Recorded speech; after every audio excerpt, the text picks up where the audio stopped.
Hello everyone, एक बार फिर से आपका स्वागत है गुलशन एकेडमी में। और आज हम इस वीडियो में जो डिस्कस करने वाले हैं वो करने वाले हैं राम मंदिर से जुड़े हुए सवालों पर। तो जितने तरह के सवाल जो है बन सकते हैं वो सभी सवाल जो है आज हम करने वाले हैं। ठीक है, और क्योंकि काफ़ी न्यूज़ में रहा है तो यहाँ से क्वेश्चन जो है एग्जाम में ज़रूर बनेंगे। ठीक है, तो इसीलिए वीडियो को एंड तक देखें। वीडियो पसंद आए तो लाइक जरूर करना। चलिए शुरू करते हैं। रामलला की मूर्ति जो है वो किसके द्वारा बनाई गई है? अधिकतर लोग इसका आंसर लगाएंगे वी एस सुथार। क्यों? क्योंकि वी एस सुथार जो हैं भारत के बहुत ही प्रसिद्ध मूर्तिकार हैं। इन्होंने बड़ी बड़ी मूर्तियों का निर्माण भारत में किया है। लेकिन इसका सही जो आंसर है वो है अरुण योगीराज। ठीक है, अरुण योगीराज ने जो है रामलला की मूर्ति जो है वो बनाई है। ठीक है, जो राम मंदिर में लगाई गई है। नेक्स्ट क्वेश्चन ये है कि राम मंदिर की ऊंचाई कितनी है? ठीक है, राम मंदिर की ऊंचाई कितनी है? तो ये है 161 फीट। ठीक है ना, सी इसका करेक्ट आंसर है। 161 फीट जो है वो ऊंचाई है राम मंदिर की। नेक्स्ट क्वेश्चन है राम मंदिर की आधारशिला जो है वो कब रखी गई थी? ठीक है, आधारशिला कब रखी गई थी का मतलब ये है कि जो है मंदिर निर्माण का कार्य जो है कब शुरू किया गया था। इस तरीके से भी जो है आपसे सवाल पूछा जा सकता है। सही आंसर है इसका ऑप्शन नंबर सी, 2020 में जो है इसकी आधारशिला जो है रखी गई थी। कौन प्रधानमंत्री है इस दौरान? तो याद रखना है आपको, नरेंद्र मोदी जो हैं वो भारत के प्रधानमंत्री हैं जिन्होंने जो है आधारशिला इसकी रखी थी।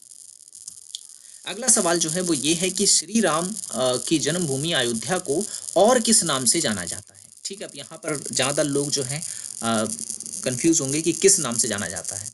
कहेंगे राम जन्मभूमि, ठीक है ना, राम स्थल।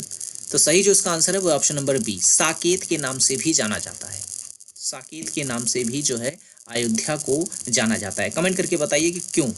ये आपके लिए क्वेश्चन है। नेक्स्ट क्वेश्चन है राम भगवान की जो मूर्ति है वो काले पत्थर की है। ठीक है ना, काले पत्थर की है और ये किसका प्रतीक है? ठीक है, किसका प्रतीक है ये आपको बताना है। तो इसका सही जो आंसर हो जाएगा वो हो जाएगा ऑप्शन नंबर बी, विष्णु भगवान का ये प्रतीक है। ठीक है, और जो पत्थर इसमें इस्तेमाल किया गया है उसका नाम है शालीग्राम। ठीक है ना, शालीग्राम का जो पत्थर है उसका इस्तेमाल जो है इसमें किया गया है। ठीक है, और ये किसका प्रतीक? तो विष्णु भगवान का ये प्रतीक है। नेक्स्ट क्वेश्चन है राम मंदिर परिसर कितने एकड़ में फैला हुआ है? ठीक है, कितने एकड़ में फैला हुआ है? तो कहीं पर आपको देखो 68 एकड़ मिलेगा। ठीक है ना, कहीं पर आपको 68 एकड़ मिलेगा और न्यूज़ वगैरह में जो चल रहा है वो है 70 एकड़। ऑप्शन नंबर 20 का करेक्ट आंसर हो जाएगा 70 एकड़। ठीक है ना, ऑफिशियल डेटा भी आप एक बार इसमें चेक कर सकते हैं। ठीक है, 70 एकड़ जो है इसका आंसर है। नेक्स्ट जो क्वेश्चन है वो ये है कि राम मंदिर में मूर्ति स्थापना का शुभ मुहूर्त कितने सेकंड का था? ठीक है ना, कितने सेकंड का था? तो आप जानते ही हैं कि 22 जनवरी को जो है मूर्ति जो है स्थापित की गई है। तो उस दौरान जो समय तय किया गया था वो था 84 सेकंड का। ठीक है ना, 84 सेकंड का जो मुहूर्त था वो शुभ मुहूर्त माना गया था मूर्ति स्थापना के लिए। ठीक है, तो इसी दौरान जो है मूर्ति की स्थापना की गई। तो सही आंसर हो जाएगा इस क्वेश्चन का 84 सेकंड का शुभ मुहूर्त था। नेक्स्ट क्वेश्चन ये है कि राम मंदिर का निर्माण किसके द्वारा किया जा रहा है? ठीक है ना, किसके द्वारा किया जा रहा है राम मंदिर का निर्माण? तो सही जो आंसर है इसका वो है Chandrakant Sompura. Option number A इसका करेक्ट आंसर है। आप चंपक लाल ना लगाएं। ठीक है ना, ऑप्शन नंबर ए इसका करेक्ट आंसर है। चंद्रकांत सोमपुरा के द्वारा जो है इस भव्य मंदिर का निर्माण किया जा रहा है। अभी मंदिर पूर्ण नहीं हुआ है। ठीक है, मंदिर अभी पूरी तरह से कंप्लीट नहीं हुआ है, इसीलिए जो है आपको इसमें याद रखना ये क्वेश्चन बन सकता है चंद्रकांत सोमपुरा। अगला क्वेश्चन ये है कि विशाल राम मंदिर भारत के किस राज्य में स्थित है? ठीक है ना, किस राज्य में स्थित है?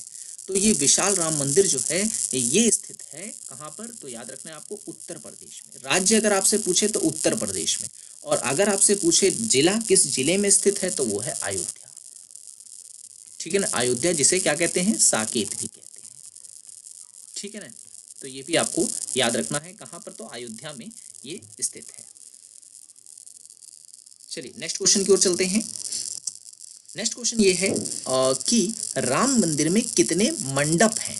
ठीक है, अभी जो मंडपों की संख्या है इसमें वो है 5। ठीक है ना, 5 इसमें मंडप है। ऑप्शन नंबर सी जो है इसका करेक्ट आंसर हो जाएगा। इसमें 5 मंडप है।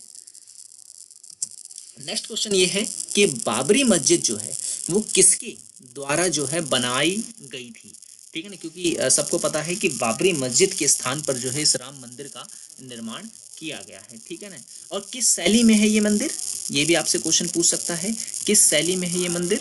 चलिए आपके लिए क्वेश्चन है कि आप मुझे कमेंट करके ये बताएंगे कि ये किस शैली में है। ठीक है ना, तो बाबरी मस्जिद जो है किसके द्वारा बनाई गई थी, तो बाबरी मस्जिद किसके द्वारा बनाई गई थी, तो इसका सही जो आंसर है वो है अच्छा, किसके द्वारा बनाई गई थी पूछ रहा है, मीर बाकी इसका आंसर होगा।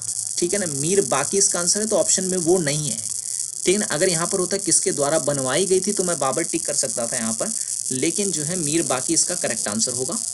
ठीक है, जो ऑप्शन में नहीं है। नेक्स्ट क्वेश्चन है, मूर्ति स्थापना कब की गई, तो मूर्ति स्थापना जो है वो 22 जनवरी को की गई। ऑप्शन नंबर ए जो है इसका करेक्ट आंसर है, 22 जनवरी को जो है इसकी स्थापना की गई थी। नेक्स्ट क्वेश्चन है, बाबरी मस्जिद ध्वस्तु नहीं, यहाँ पे ध्वस्त आएगा। ठीक है ना, ध्वस्त के दौरान भारत के प्रधानमंत्री कौन थे। आप सबको पता है सन 1992 में ये काफी बड़ा विवाद हुआ था, और इस विवाद को किस नाम से जाना जाता है, बाबरी मस्जिद विवाद। ठीक है ना, बाबरी मस्जिद विवाद के नाम से जो है इसको जाना जाता है। इस दौरान क्या हुआ था, इस मस्जिद को जो है ध्वस्त कर दिया गया था। तो उस दौरान भारत के प्रधानमंत्री कौन से, हमसे सवाल ये पूछा जा रहा है। तो उस दौरान भारत के जो प्रधानमंत्री थे वो थे नरसिम्हा राव। ऑप्शन नंबर 20 का करेक्ट आंसर होगा, नरसिम्हा राव जो है वो उस दौरान भारत के प्रधानमंत्री थे। ठीक है ना, तो बाबरी मस्जिद जो है इसको गिराया गया, कब गिराया गया था, तो 1992 में गिराया गया था।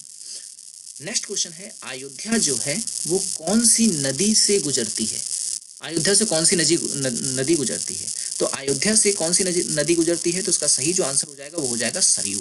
ऑप्शन नंबर सी इसका करेक्ट आंसर है। ठीक है ना, सरयू नदी जो है वो अयोध्या से गुजरती है। जबकि इलाहाबाद की अगर हम बात करें तो वहां से गंगा, यमुना और सरस्वती जो है वहां पे संगम होता है। ठीक है ना उसका, तो ये आपको याद रखना है। ठीक है, तो अयोध्या से सरयू नदी गुजरती है। नेक्स्ट क्वेश्चन इसका यह है कि राम के आगमन के दौरान कौन सा त्योहार मनाया जाता है। ठीक है ना, कौन सा त्योहार मनाया जाता है, तो सही जो आंसर है वो है ऑप्शन नंबर बी, दिवाली मनाई जाती है। ठीक है ना, दिवाली मनाई जाती है। जैसा कि 22 जनवरी को जब मूर्ति स्थापना की गई तो भारत में जो है दिवाली के रूप में इसको मनाया गया, सेलिब्रेट किया गया। पूरे भारत में जो है दिए आदि जलाए गए। ठीक है ना, तो याद रखना है आपको कि राम का आगमन जब अयोध्या में हुआ था, जब वो 14 वर्ष का वनवास काट के लौटे थे अयोध्या, तो उस दौरान जो है भारत में दिवाली के रूप में वो दिन मनाया गया था। ठीक है ना, तो इसीलिए जो है प्रत्येक वर्ष जो है दिवाली आती है। तो क्योंकि कल राम भगवान का आगमन हुआ था अयोध्या में, तो इसलिए पूरे भारत ने कल जो है दिवाली मनाई। ठीक है, तो ये वो महत्वपूर्ण सवाल थे जो आपको पता होने चाहिए थे। अच्छा, एक और सवाल आपसे पूछा जा सकता है कि जो मंदिर है, ठीक है ना, वो किस ट्रस्ट के द्वारा बनाया जा रहा है, तो वो भी आपको याद रखना है। राम जन्म भूमि तीर्थ क्षेत्र ट्रस्ट। ठीक है ना, तो राम जन्मभूमि तीर्थ क्षेत्र ट्रस्ट के द्वारा जो है इसका निर्माण किया जा रहा है। ठीक है, ट्रस्ट आपसे पूछे तो याद रखना है आपको, ये ट्रस्ट है। ठीक है, और जो मंदिर है वो किस शैली में, वो नागर शैली में है। ठीक है, नागर शैली में जो है इस मंदिर का निर्माण किया गया है। अगर आपने जानते हो आंसर तो काफ़ी अच्छी बात है। ठीक है, तो ये वीडियो तो मैंने बनाई थी राम मंदिर के ऊपर। ऐसे और भी मैंने कई वीडियोस बना रखी हैं, जैसे कि अगर आप रामायण के बारे में जानना चाहते हैं तो रामायण के ऊपर भी जितने भी महत्वपूर्ण सवाल हैं वो मैंने बना रखे हैं, तो आप वो वीडियो भी देख सकते हैं। और महाभारत पे भी मैंने ऐसे सवाल बना रखे हैं, भागवत गीता पे भी बने हुए हैं। तो अगर आपने वो वीडियोज़ अभी तक हमारी नहीं देखी है तो आप उसे ज़रूर देखें, लिंक मैंने डिस्क्रिप्शन में दी गई है। एग्ज़ाम पॉइंट ऑफ व्यू से और एक मानव होने के नाते भी आपको जो है इतनी जानकारी होनी चाहिए, अगर एक भारतीय अगर आप हैं तो। ठीक है, तो आज की वीडियो में इतना ही। अब मिलेंगे हम अगली वीडियो में। Thanks for watching this video.